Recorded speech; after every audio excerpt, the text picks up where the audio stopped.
लोग बोलने से डरते थे ताकि कोई सुन ना ले, कोई कह ना दे कि ये बहुत बोलता है। तो उमर खालिद ने क्या बोला था और कहाँ बोला था? अमरावती में। दंगे कहाँ हुए थे? दिल्ली में। शर्जील इमाम कहाँ बोला था? कहीं और। पूना में एल्गार परिषद के वक्त किसी ने कुछ कह दिया था, उसके बाद क्यों 20 किलोमीटर दूर भीमा कोरेगांव में कुछ हुआ तो उसके कारण हुआ। इन्वेस्टिगेटिंग एजेंसी सब कुछ लिख देता है, इन्होंने ये कह दिया, वो कह दिया, ये कह दिया, उसीलिए फिर ये हुआ। प्रूफ कुछ है, कुछ कॉज़ैलिटी है, उसके बारे में कुछ नहीं कहेंगे और सिर्फ यही कहते हैं कि बेल ना दें। संविधान को डिफेंड करने के लिए ना सिर्फ वकीलों की पर शेरदिल जजों की भी ज़रूरत है। जजों को शेरदिली के साथ एक स्केप्टिसिज्म भी, हेल्दी स्केप्टिसिज्म जो कहते हैं, वो भी होना चाहिए। दंगा कहाँ हुआ? अच्छा, 1000 किलोमीटर दूर। तो उस भाषण और उस दंगे में कनेक्शन क्या है? उतना तो पूछ सकते हैं। आपने उन्हें बंद कर दिया है ताकि हम डर जाए, ताकि हम बोलना बंद कर दें।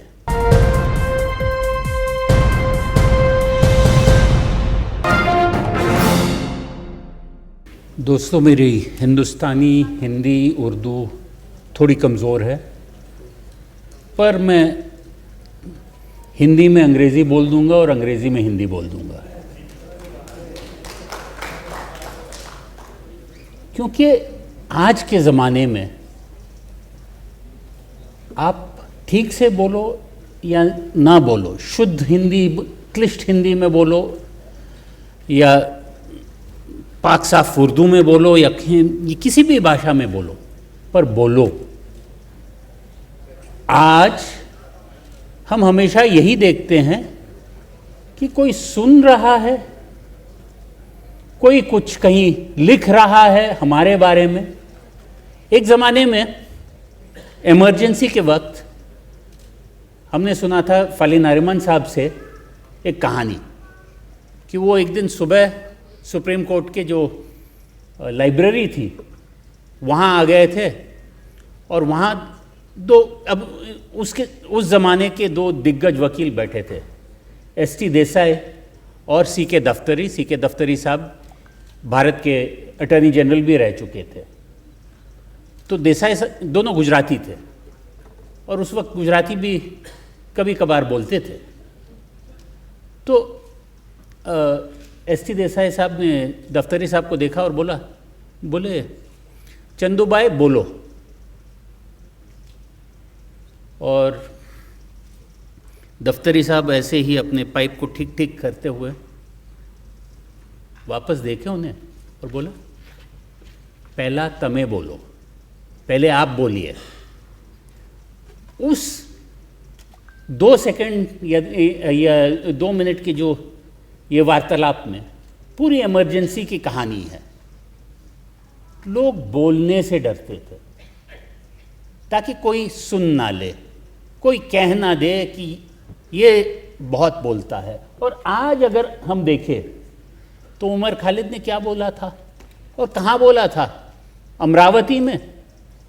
दंगे कहाँ हुए थे? दिल्ली में। शर्जील इमाम कहाँ बोला था? कहीं और। भीमा कोरेगांव के लोग बोले कहाँ थे? कहीं नहीं बोले थे। पर पूना में एल्गार परिषद के वक्त किसी ने कुछ कह दिया था, उसके बाद क्यों 20 किलोमीटर दूर भीमा कोरेगांव में कुछ हुआ तो उसके कारण हुआ। आज ये आलम है कि प्रोसिक्यूशन जो चाहे कह दे कि इनके बोलने से कहीं और दंगा हुआ और उसके कारण अब इन्हें यूएपीए के तहत, इन्हें किसी और सख्त कानून के तहत हमने गिरफ्तार कर लिया और अब जज साहब आप देख लीजिएगा इनका क्या करें। और जज साहबों को ये ये भी बोला जाता है कि आप बेल नहीं दे सकते हैं जब तक आप इस फैसले पे नहीं आते हैं कि बिल्कुल केस बेबुनियाद है और ये अगर आप बेल दे दें ये वापस ऐसी कार्रवाई नहीं करेंगे। तो बेबुनियाद कैसे साबित करें? पूरा मटेरियल तो देखना पड़ेगा। मटेरियल क्या है?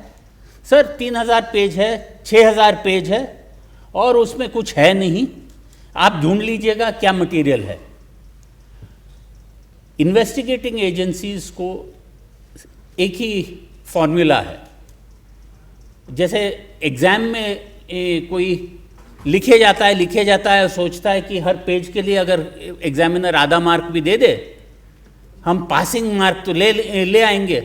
तो इन्वेस्टिगेटिंग एजेंसी सब कुछ लिख देता है, इन्होंने ये कह दिया, वो कह दिया, ये कह दिया, उसीलिए फिर ये हुआ।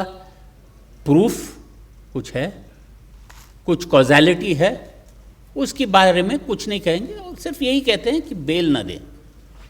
आज के ज़माने में ज़रूरत है संविधान को डिफेंड करने के लिए न सिर्फ वकीलों की, पर शेरदिल जजों की भी ज़रूरत है।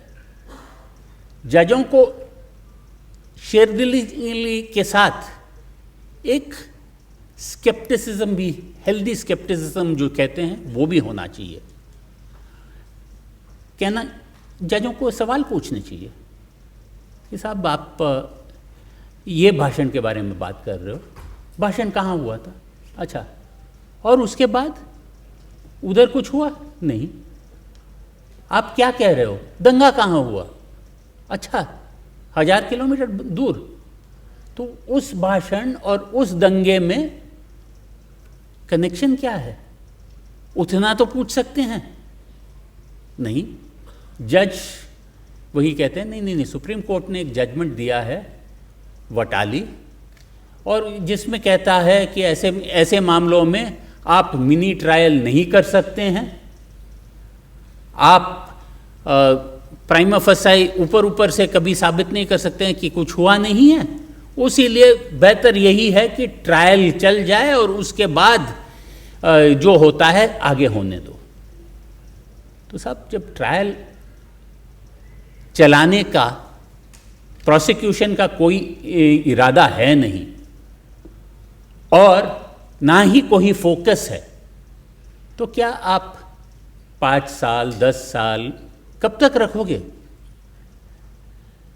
वो एक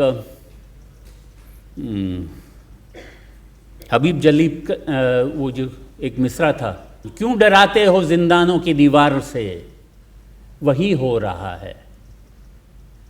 हमें ये कहना है कि जिंदानों की दीवारों से आपने इनको बंद कर दिया है, इसलिए नहीं कि आपको उन पर कोई खास वजह है, आपने उन्हें बंद कर दिया है ताकि हम डर जाए, ताकि हम बोलना बंद कर दें। और जब यहाँ बैठे सभी लोग यही कहे, मैं नहीं जानता, मैं नहीं मानता और मैं नहीं डरता, तभी ही आगे देश बढ़ेगा। और जैसे कन्हैया कुमार ने बहुत पहले से कह दिया था कि बरतानिया से आज़ादी हम भारत को मिल गई है, पर भारत में आज़ादी, भारत के लोगों को वो जो काम है वो इस जनरेशन का है और इस जनरेशन के हमारे संविधान के सिपाहियों में इन्हें गिना जाएगा। शुक्रिया, जय हिंद।